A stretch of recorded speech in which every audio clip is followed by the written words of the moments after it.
नमस्कार विद्यार्थी मित्रांनो, बृहन्मुंबई महानगरपालिका शिक्षण विभाग अंतर्गत शाळा बंद शिक्षण चालू या SCERT ध्येय धोरणानुसार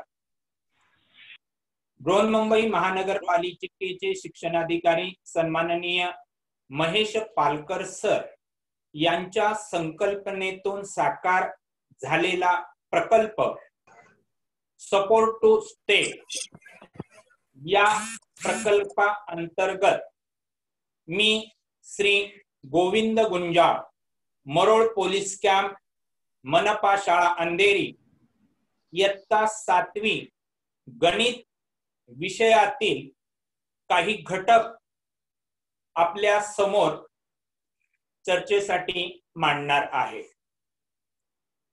आपण लॉकडाऊनच्या कालावधीमध्ये घरी सुखरूप असाल, आपण सुरक्षित राहा, घरात राहा हा संदेश देऊन मी माझ्या अध्यापनाला सुरुवात करत आहे। बाळांनो, आज एक सण आहे। कोणता सण आहे माहित आहे? बैलपोळा। येस, श्रावणी बैल आहे। आज शेतकरी जे आहेत ते श्रम करतात, मेहनत करतात आणि आपणाला अन्नधान्य जे आहे ते मिळवून देतात। त्या शेतकऱ्यांचा आवडता सण बैलपोळा। मित्रांनो, गणितामध्ये आपण पहिल्या प्रकरणामध्ये काही भाग पाहिले, त्याची उजळणी करून आजच्या घटकाकडे आपण वळणार आहोत। मी जे साहित्य या ठिकाणी दाखवणार आहे त्या साहित्याचं नाव तुम्ही सांगायचं आहे। या साहित्याला काय म्हणतात?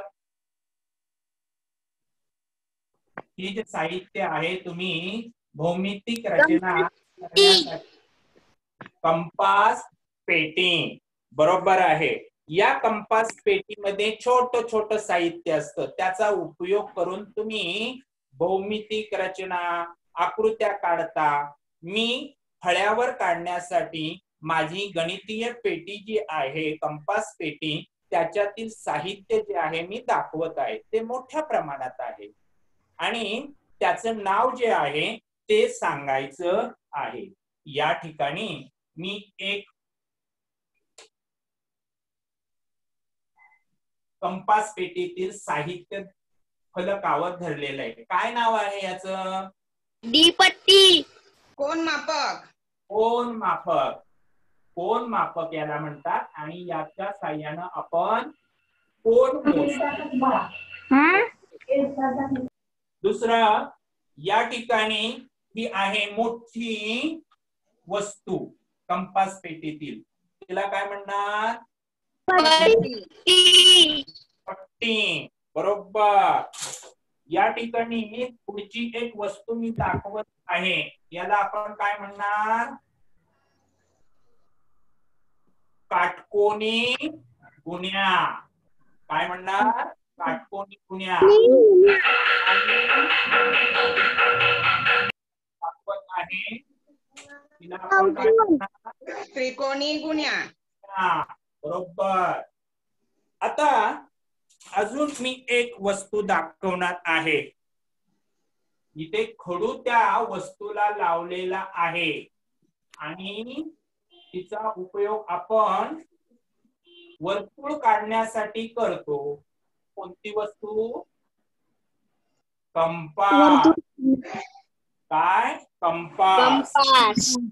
आणि रेषा मारण्यासाठी आपण मगाशी मोठी पट्टी दाखवली, ही छोटी पट्टी दाखवत आहे।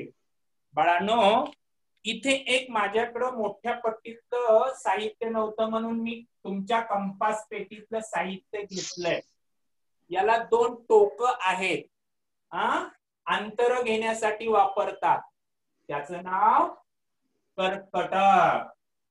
कर्कटक। तर आपण अशा पद्धतीनं कंपास पेटीतील साहित्यांची माहिती आणि उपयोग करून घेतलेले आहे। आता बाळांनो मी एक फलकावरती आकृती काढतो आहे, त्याचं नाव सांगायचं आहे. काय आहे ही आकृती काढली? बिंब बिंदू बिंदू मग मी त्याला ए नाव दिलं तर लिहिताना आपण काय लिहायचं? बिंदू ए. काय लिहायचं? बिंदू ए. बरोबर. आता मी या ठिकाणी दुसरी आकृती दाखवत आहे. बघा, फक्त या ठिकाणी अशी काळी रेष तुम्हाला दिसते का? तिला नाहीये, तर तिला आपण काय म्हणतो? रेषाखंड किंवा लिहिताना रेख असं आपण लिहिणार आहोत. आणि म्हणून काढतो आहे पी क्यू. मग लिहिताना आपण रेख पी क्यू असं लिहितो. आणि ही तुमच्या परिचयाची आकृती. हिला काय म्हणणार? दोन्ही बाजूला टोक आहेत.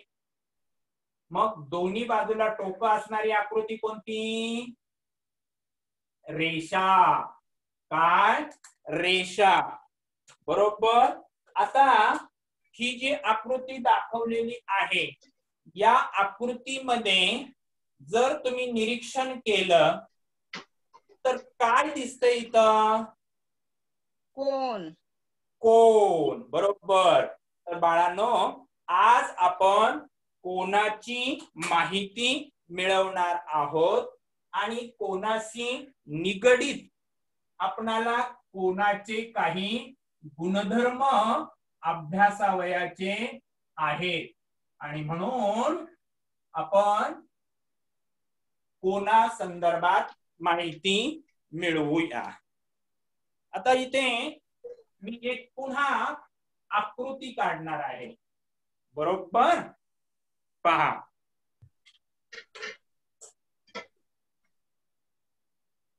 दिसते तुम्हाला आकृती काढताना? ते मी दोन किरण जे आहे ते काढलेले आहे. त्यांना मी नाव देतो. नेहमी नाव द्यायची आहे.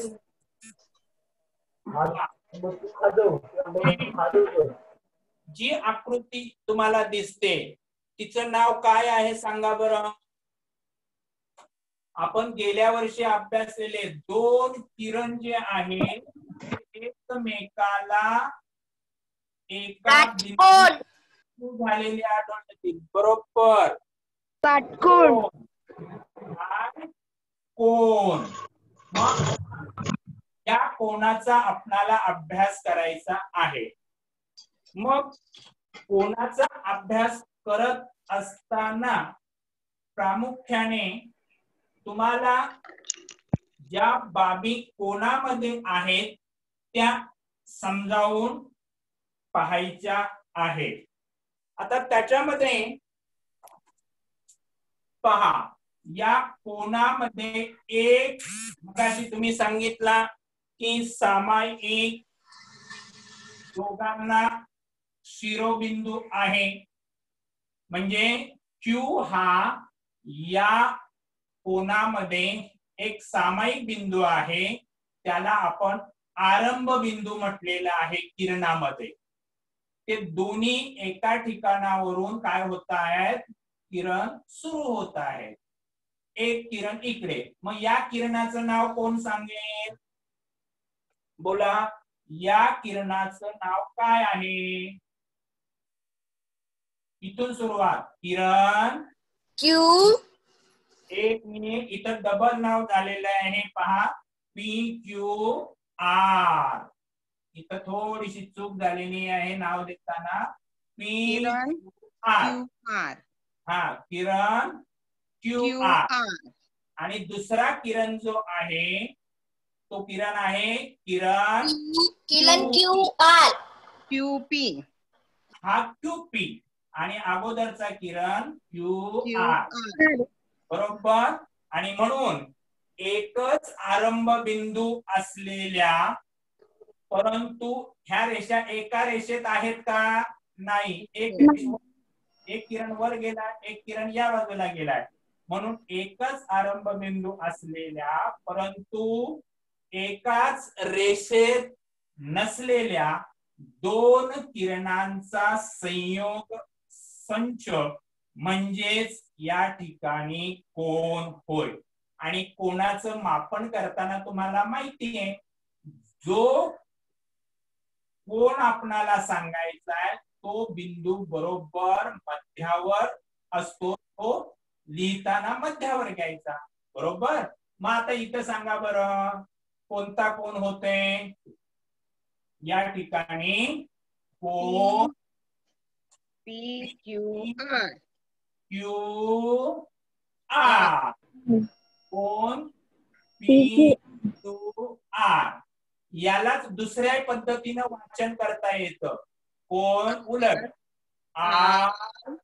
RQP. कोण RQP. आणि केवळ एकच अक्षरी आपण लिहू शकतो जिथं कोण होतो तो, म्हणजे कोण Q. या पद्धतीनं आपणाला कोण आपण तीन प्रकारे काय केलेला आहे? दर्शवलेला आहे, दाखवलेला आहे. समजलं कोणाची संकल्पना? कारण याच्यावर आपल्याला प्रश्न अभ्यासायचे आहेत. बोला बाळांनो. समजलं. हो सर. भाग आपण पाहणार आहोत तो म्हणजे कोणाचा अंतर्भाग आणि बहिर्भाग. मग कोणाचा अंतर्भाग जो आहे तो या ठिकाणी पहा, एक आकृती जी समोर फलकावर दिसते, या फलकाच्या आतमध्ये मी काही बिंदू घेतोय. X, N, T, P, N, G. Okay. आणि काही बिंदू जे आहेत ते मी कोणाच्या या बाजूला डावीकडं किंवा खालच्या बाजूला घेतोय. बरोबर.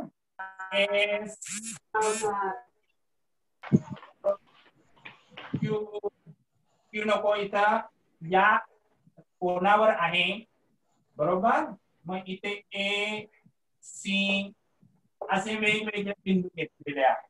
आता आपल्याला दोन गोष्टी अभ्यासायच्या आहेत आणि ते म्हणजे कोणाचा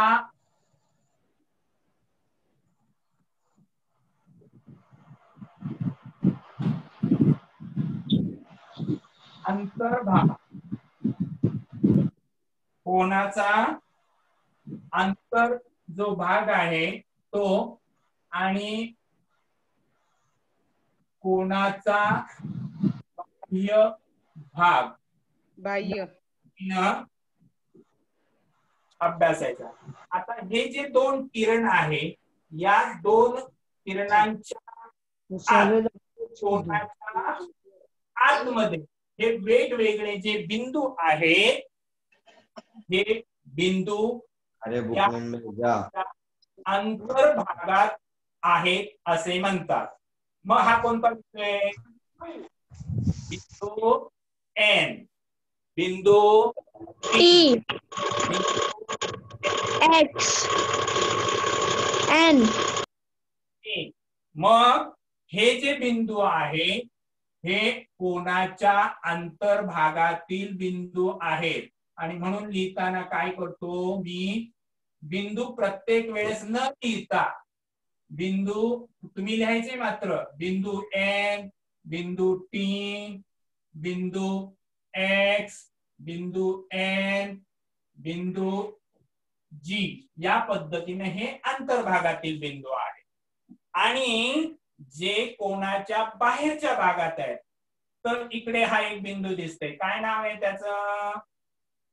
बिंदू S. मग इथं बाह्य भागाखाली लिहिताना प्रत्येक वेळेस त्याच्या अगोदर बिंदू लिहायचं आहे, बिंदू S.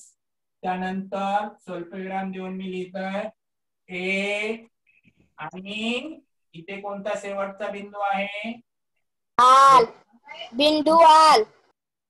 बिंदू R हा त्या कोणावर आहे, आपणाला कोणाच्या बाह्य भागात, म्हणजे इकडे कोणावर नसलेले पण खालच्या बाजूला किंवा डावीकडे असतील ते. ओके. आता तिसरा मुद्दा, कोणावरील बिंदू कोणते आहे? कोणावरील बिंदू बोला, कोणावरील बिंदू? P U R. बिंदू P, बिंदू Q आणि बिंदू R. म्हणून P, Q आणि R या पद्धतीनं आपण काय केलं? कोणाच्या अंतर्भागातील बिंदू कोणते आहेत ते पाहिले, कोणाच्या बाह्य भागात कोणते बिंदू आहेत ते पाहिले, आणि कोणावरील बिंदू जे आहेत ते पाहिले. आता इथे मला तुम्हाला मी शिकवलेला भाग समजलाय की नाही हे इथं पाहूया. इथं एक आकृती दाखवलेली आहे, पहा. कोणाची, कोणता कोण आहे? त्रिकोण. P Q R. मग त्याच्या आतमध्ये कोणते बिंदू आहेत सांगा बरं? बिंदू Z. बिंदू T, बिंदू O, बिंदू M. आणि कोणाच्या बाह्य भागात कोणते आहेत बिंदू? कोण बिंदू S, बिंदू E, इकडे या बाजूला G. बरोबर आहे, बिंदू G, बिंदू A. बिंदू A कुठे आहे बाळा? A इथं नाहीच आहे, इकडे वरचं नाही, ही वरची आकृती नाही मी म्हणत, इथं बिंदू D. आणि त्या कोणावर असणारे बिंदू कोणते सांगा? बिंदू P, बोला, बिंदू Q आणि बिंदू R. अशा पद्धतीनं आपण कोणाच्या अंतर्भागातील बिंदू आणि कोणाच्या बाह्य भागातील बिंदू आणि त्याचप्रमाणे कोणावरील जे बिंदू आहेत त्या कोणाच्या बाबतीतला विचार केलेला आहे. आता या कोणाशी निगडीत आपण काय करणार आहोत? एक संलग्न कोनाची संकल्पना जी आहे ती समजावून घेणार आहोत. म्हणून आता संलग्न कोन म्हणजे काय हे आपण पाहणार आहोत. काय पाहणार आहोत? संलग्न कोन. यालाच आपण लगतचे कोन सुद्धा म्हणतो किंवा ऍडजसंट अँगल्स. बरोबर. एक मी आकृती त्या ठिकाणी काढत आहे, तुम्ही लक्ष द्यायचं आहे. इकडे खालच्या आकृतीकडे पाहू नका, इकडे फलकाकडे लक्ष द्या. जर हा भाग समजला तर मग तुम्ही पुढचा भाग फलका इथे जो पेपर लावलेला आहे त्याच्यावरचे प्रश्न मी तुम्हाला विचारणार आहे. बरोबर. आता इथे एक मी आकृती काढतो आहे. नेहमी पट्टीचा वापर करायचा आणि ह्या ज्या रेषा आहेत ना आपल्या वहीच्या रेषेवर काढायच्या. दोन रेषांच्या मध्ये कधीही तुम्ही हा किरण रेषा काढायची नाही. ही जी आडव्या ज्या आता ही जी 2-3 किरण काढलेले आहेत त्यातली ही मधली बरोबर रेषेवर काढायची आहे. बाकी दोन आपल्याला रेषेवर नाही काढता येणार. पण आकृती काढताना त्रिकोण, चौकोन, तो बेस जो आहे तो नेहमी रेषेवर काढायचा हे लक्षात ठेवायचं आहे. आता इथे पहा मी नाव देतोय एक्स वाय झेड आणि इथे एन बिंदू देतो आहे, बरोबर. इथे कोण एक्स वाय झेड काढला आणि त्यानंतर मध्ये एक बिंदू घेतला एन आणि त्या एन बिंदूला वाय पासून एक किरण काढला म्हणजे किरण वाय एन. आता या ठिकाणी 3 गोष्टी लक्षात ठेवायच्या आहेत. कोणत्या 3 गोष्टी? त्यातली पहिली गोष्ट जी आहे ती त्या कोणत्या आहेत, या कोणामध्ये एक सामायिक शिरोबिंदू असला पाहिजे. दुसरी बाब त्या कोणामध्ये एक सामायिक भुजा असली पाहिजे आणि त्यांचे आतमधले भाग, त्यालाच आपण अंतर्भाग असं म्हणतो, ते अंतर्भाग वेगवेगळे जर असतील तर त्या 2 कोणांना परस्परांचे संलग्न कोन किंवा लगतचे कोन आपण म्हणतो, बरोबर. मग आता ह्या आकृतीमध्ये तुम्ही सांगा की सामायिक इथे बिंदू कोणता आहे 2 कोणांमध्ये? सामायिक बिंदू दिसतोय. सामायिक बिंदू कोणता आहे? कुणी सांगू शकेल? हा बिंदू कोणता आहे? वाय. सामायिक बिंदू वाय. वाय. मला इथे किरण वाय एन मुळे 2 कोन झालेले, कोणते 2 कोन झाले कोण सांगू शकेल? किरण वाय एन मुळे कोन एक्स वाय झेड चे 2 कोन झाले. कोणते कोन झाले? पहिला कोन कोण सांगू शकेल? कोन एक्स वाय एन आणि दुसरा कोन कोन एन वाय झेड, बरोबर.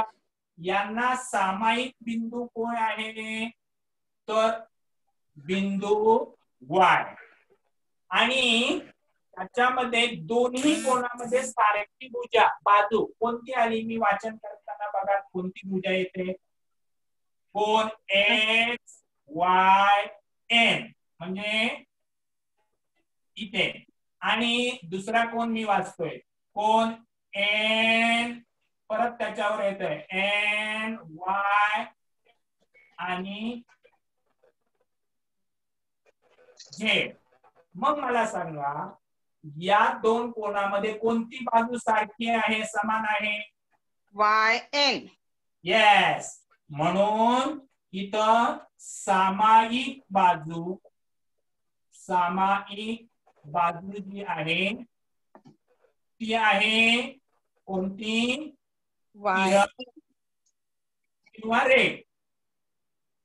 इथं किरण आहे, आपण किरण वाय एन असं लिहू शकतो.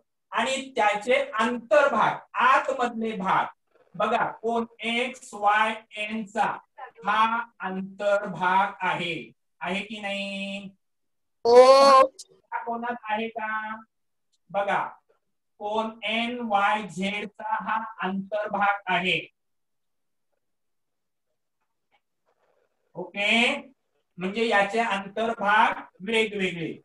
म्हणजे तिसरा मुद्दा पहा. पहिला मुद्दा सामायिक बिंदू वाय आहे, दुसरा मुद्दा सामायिक बाजू किरण वाय किंवा रेख वाय एन असं आपण म्हणतो. आणि तिसरा या ठिकाणी जो आहे अंतर्भाग जे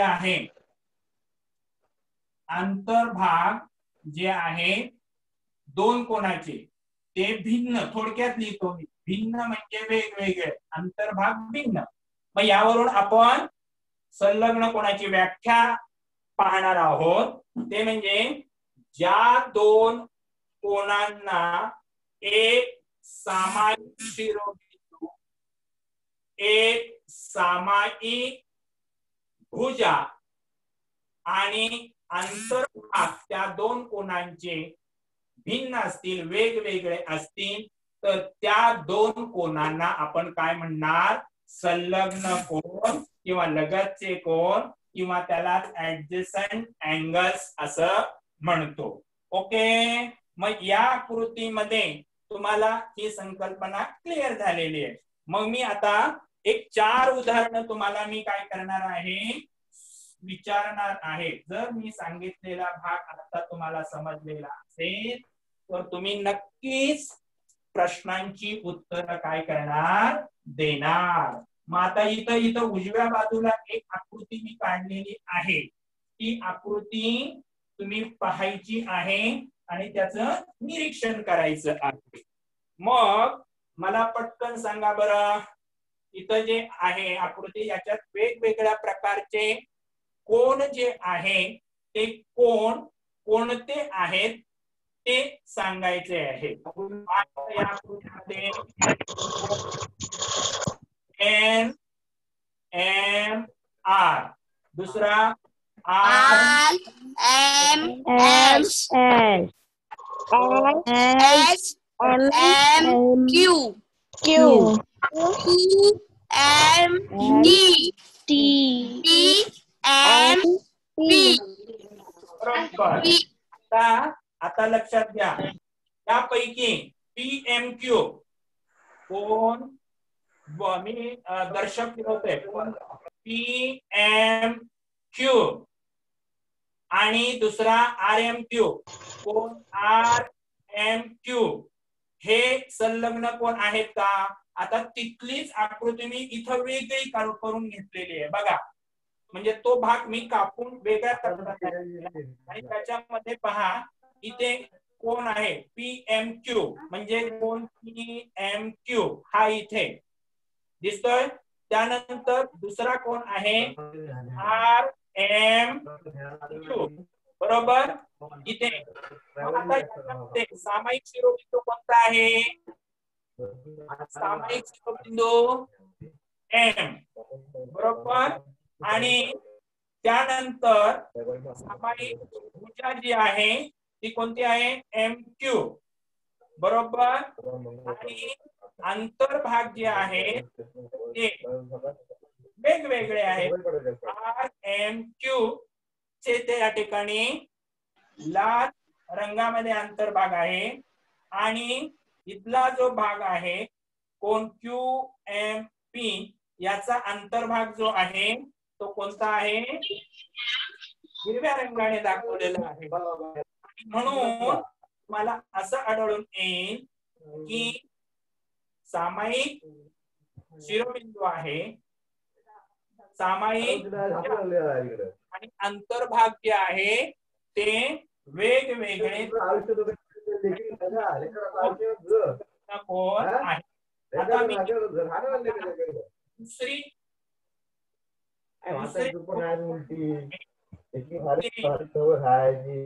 लग्न कोण आहे बाळांनो पहा, कोण आर एम क्यू व कोण एस एम आर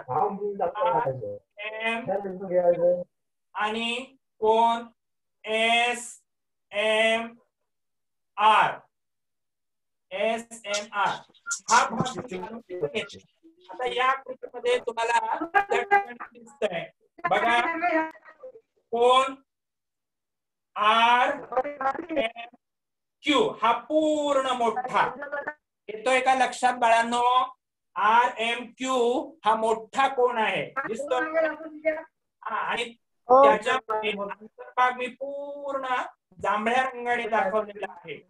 आणि त्यानंतर दुसरा कोण आहे? कोण एस एम आर. आता इथं डबल रेषा आहे.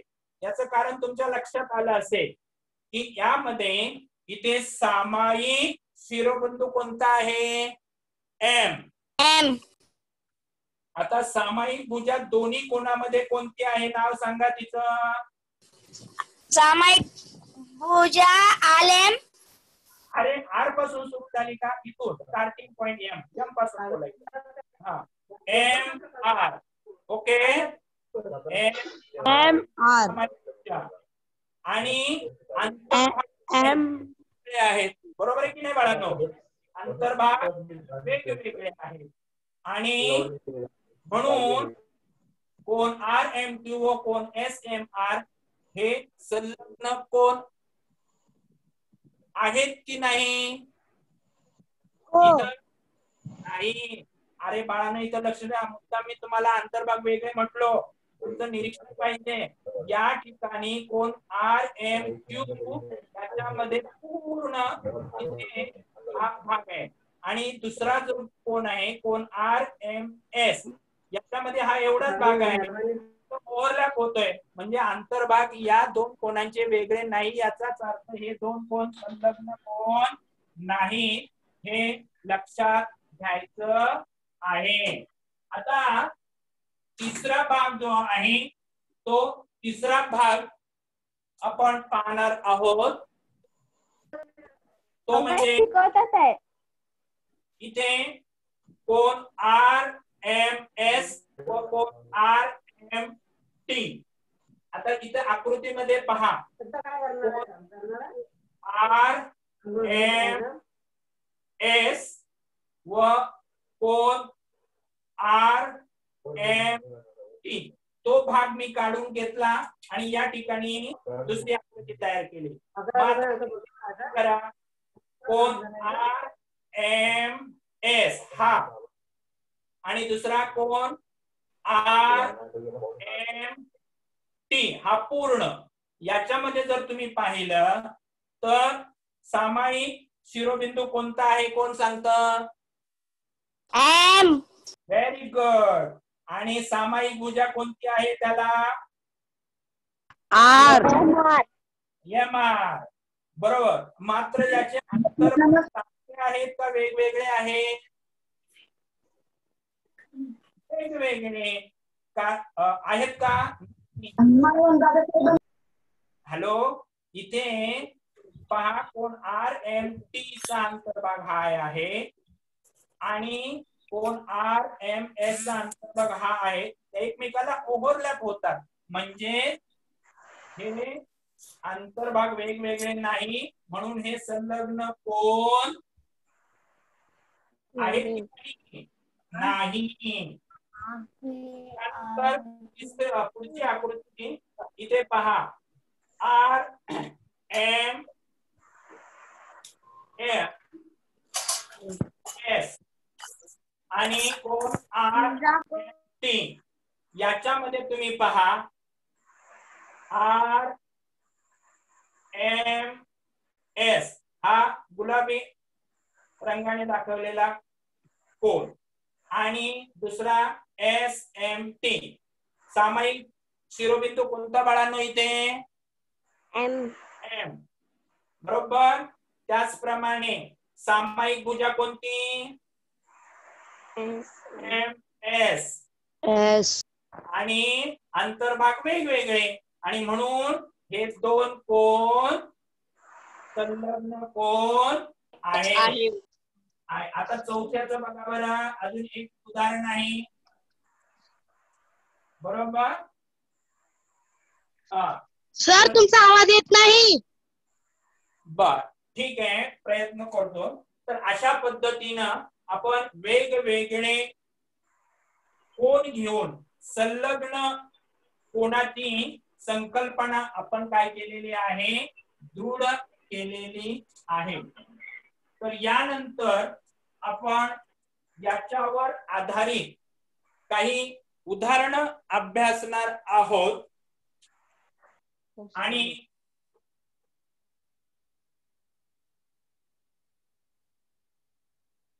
पुढचा एक घटक घेऊ आणि मग थोडीशी उजळणी करूया. आता मी एक आकृती समोर काढत आहे बघा.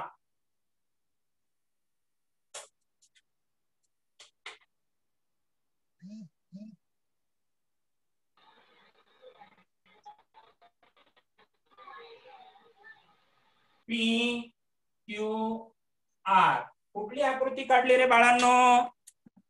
काटकोन. काटकोन, बरोबर. आता माझ्याकडं एक साधन आहे.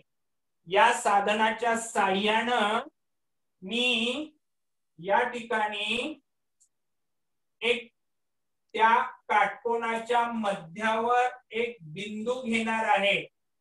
बघा, समजा मी या ठिकाणी एक बिंदू घेतला. त्या बिंदूला नाव दिलं एन. ओके. आता तो बिंदू कोणाच्या कुठे आहे? बाह्य भागात की अंतर्भागात? अंतर्भागात. अंतर्भागात आला.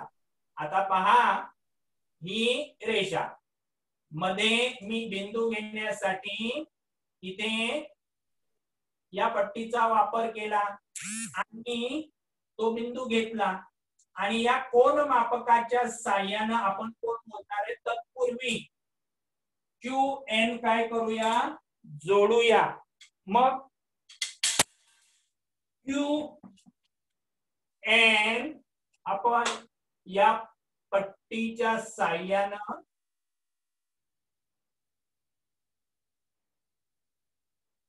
जोडला. ओके. आता त्याचं माप जे आहे ते आपण पाहूया. इथे बरोबर कोन मापकाचा हा मधला भाग या बिंदूवर घ्यायचा आहे, शिरोबिंदूवर, आणि वरती 90 अंशाचा कोन आहे. इथं काटकोन आहे, बरोबर 90 वरती मध्ये ही रेषा आहे. आता हा कोन मोजायचा आहे, कोन NQR. तर उजव्या बाजूला मोजायचा. 10, 20, 30, 40, 50 आणि 1 मिलीमीटरच्या कोन आहे. 1, 2, 3, 4, 5. मग हा कोन जो आहे हा 55 अंशाचा तुम्हाला इथं असलेला आढळून येईल. मग हा दुसरा कोन किती अंशाचा असेल रे बाळांनो? जर पूर्ण कोन 90 अंशाचा आहे काटकोन, तर तो काढायचा आहे आपल्याला, बरोबर आहे की नाही? मग 90 वजा 55 कोणता कोन काढायचा आहे? कोन PQN, बरोबर 90 वजा 55. 10 न 5 गेले 5. चला 1, 6 झाले. त्याप्रमाणे 90 न 6 गेले, राहिले 4. दोघांची बेरीज 90 झाली का? 45 होते का? 90 मधून 55 गेले 35. 35. करेक्ट. 35 अंशाचा हा कोन त्या ठिकाणी होतो, बरोबर. मग आता आपल्या मूळ विषयाकडे येऊया. कोन PQRN आणि कोन NQR हे दोन कोन आहेत. या दोन कोनांच्या मापांची बेरीज जेव्हा 90 अंश असते तेव्हा त्या दोन कोनांना परस्परांचे कोटिकोन असे म्हणतात. आणि म्हणून मी या ठिकाणी काही आकृती काढलेली आहे. आत्ताची जी संकल्पना आहे ती कशाची आहे? कोटिकोन. ज्या दोन कोनांच्या मापांची बेरीज 90 अंश होते त्या कोनांना परस्परांचे कोटिकोन असे म्हणतात, बरोबर. आता इथे दाखवले पहा, कोटिकोनाला कॉम्प्लिमेंटरी अँगल्स असं म्हटलेलं आहे. आणि कोन PQS अधिक कोन SQR बरोबर 90 अंश तुम्हाला असलेले आढळून येईल, बरोबर. तर याच्याशी निगडीत आपण एक उदाहरण पाहूया. जर समजा या ठिकाणी मापकोन इथे SQR बरोबर 60 अंश असेल. समजा 60 अंश असेल तर मापकोन PQS किती असेल रे? किती असेल? मग ते काढण्यासाठी माप कोन PQS बरोबर किती मधून 90 वजा 60 60 अंश. मग किती येणार? 30 90 मधून 60 गेले 30 अंश. म्हणजे हा कोण 30 अंशाचा होईल. तसा मोठा त्या ठिकाणी दिसतो, परंतु या ठिकाणी तुम्हाला दोघांची वजाबाकी 30 अंश आलेले आढळून. एक शाब्दिक उदाहरण घेऊया आणि मग पुढे जाऊया. आता पहा, समजा दोन कोणांच्या मापांची 2 कोटी कोण आहेत. त्या 2 कोणांचे कोणापैकी पहिला कोण जो आहे तो y वजा 20 अंश आहे. किती आहे? y वजा 20. समजा कोण A. आणि कोण B दुसरा जो आहे तो आहे समजा या ठिकाणी y अधिक 30 आहे. मग त्यावरून तुम्हाला y ची किंमत काढायची आहे. 2 कोटी कोणा दिलेले आहेत. पहिला y वजा 20, दुसरा y अधिक 30. यावर y ची किंमत काढायची. मग आता आपल्याला माहिती आहे 2 कोणांच्या कोटी कोणांची बेरीज किती असते? 100. इथे 2 कोटी कोणांच्या मापांची बेरीज 90 अंश असते. म्हणून या ठिकाणी y वजा 20 अधिक y अधिक 30 बरोबर 90 अंश. हे समीकरण आहे. म्हणून या ठिकाणी पहा बरोबर, म्हणून चिन्ह दिलं y वजा 20 अधिक y अधिक 30 बरोबर 90. ओके. आणि म्हणून इथं सजातीय पद आहेत 10 समान पद. y आहे, याला सहगुणक नाही म्हणजे किती आहे? 1 आहे. आणि म्हणून या ठिकाणी पहा 1y आणि 1y 2y. 30 मधून 20 गेले अधिक 10 बरोबर 90. आणि म्हणून 2y अधिक 10 आहे, त्याला कॅन्सल करायचं. दोन्ही बाजूतून 10 वजा करायचं म्हणजे 10 गेले. 2y बरोबर 90 10 गेले बोला 80. आता इथं 2 ने y ला गुणलंय, मग काय होणार? त्याला 2 ने भागा. दोन्ही बाजूला क्रिया करा. मग या ठिकाणी काय येणार? 2 ला 2 गेले. y बरोबर 8. म्हणजे इथं y ची किंमत आली 40. याच्यावरून आपल्याला कोण A ची व्हॅल्यू काढायची आहे. मग कोण A बरोबर y ची किंमत आपण काढलेली आहे 40 वजा 20 बरोबर 40 मधून 20 गेले 20 अंश. आणि कोण B जो आहे तो B किती आहे बाळांनो? या ठिकाणी y अधिक 30. मग y ची किंमत 40 अधिक 30. आणि म्हणून कोण B बरोबर 40 आणि 30 किती झाले? 40 आणि 3 40 प्लस 13 17. आणि म्हणून इथे दोघांची बेरीज किती आली? 70 आणि 20 90 आली. म्हणजे त्यालाच आपण ताळा म्हणतो. का आपलं उत्तर बरोबर 20 अधिक 70 बरोबर 90. या पद्धतीने आपण आज काय शिकलो?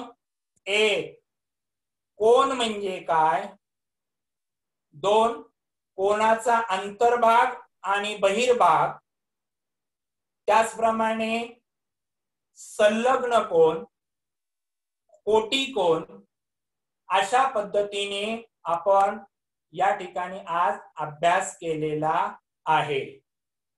काही अडचण या भागाशी निगडीत? या भागाशी काही अडचण आहे बाळांनो? काही समजलं नाही असा भाग आहे का? नाही. सर्वांना नाही. Yes, thank you. मग बाळांनो या ठिकाणी आपण एक तुम्हाला गणितीय मी क्लुप्ती देणार आहे आणि इथे थांबणार आहे. तुम्हाला गणितीय क्लुप्त्या ज्या आहेत त्या शोधायच्या आहेत आणि तुम्हाला मला वाटतं आवडेल हे. पहा, मी एक इथं आकृती काढतोय. मी एक या ठिकाणी आकृती काढत आहे. त्या आकृतीचं निरीक्षण करायचं आहे.